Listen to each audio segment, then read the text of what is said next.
தமிழுறவுகள் அனைவருக்கும் வணக்கம். மீண்டும் நாம் தமிழரில் இணையும் ராஜீவ்காந்தி இணையத்தில் பரவும் செய்தி, இந்த தலைப்பில் தான் இந்த காணொலி நம்ம பேசுகிறோம்.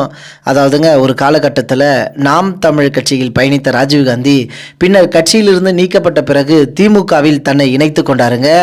தலைவர் பிரபாகரன் வாழ்க என்று பேசிய ராஜீவ்காந்தி தற்போது திமுகவில் இணைந்த பிறகு கருணாநிதி வாழ்க, உதயநிதி, இன்பநிதி வாழ்க என கோஷம் போட்டு வராருங்க.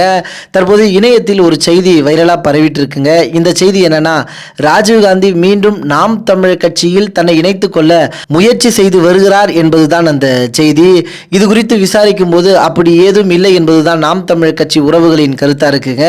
குறிப்பா ராஜீவ்காந்தி மீண்டும் நாம் தமிழர் கட்சியில் இணைய போறார் என்ற செய்தி சமூக வலைதளத்தில் பரவும் போது பலரும் இதற்கு தங்களது கருத்துக்களை வெளிப்படுத்தி வருகிறார்கள். அதுல தமிழர் அசார் என்ற சகோதரர் வேண்டாவே வேண்டான்னா, எதிரியை கூட மன்னிக்கலாம், இவன் பச்சை துரோகி, கண்டிப்பா மறுபடியும் துரோகம் செய்வான் என்று தனது கருத்தை பதிவு பண்ணியிருந்தாருங்க. அதே போல ராவணன் என்ற சகோதரர் இப்பதாண்டா இன்பநிதி வாழ்கன்னு சொல்லிட்டு வந்த பெயிண்ட் கான்ட்ராக்ட் கையை விட்டு போக வச்சிடாதீங்கடா தம்பிகளா என்று தனது கருத்தை பதிவு பண்ணியிருந்தாருங்க. அதே போல கல்பனா என்ற ஒரு ஐடியிலிருந்து செல்லாது செல்லாது பெயிண்ட் கான்ட்ராக்டராகவே இருக்கட்டும் என்று தனது கருத்தை வெளிப்படுத்தியிருந்தாங்க. மீண்டும் ராஜீவ்காந்தி நாம் தமிழர் கட்சியில் சேரப்போறார் என்ற செய்தி வரும்போது வேண்டவே வேண்டாம் என சமூக வலைதளத்தில் பலரும் பேசி வருவதை நீங்க எப்படி பார்க்குறீங்கன்றத உங்களுடைய கருத்துக்களை தெரியப்படுத்துங்க. நன்றி, வணக்கம்.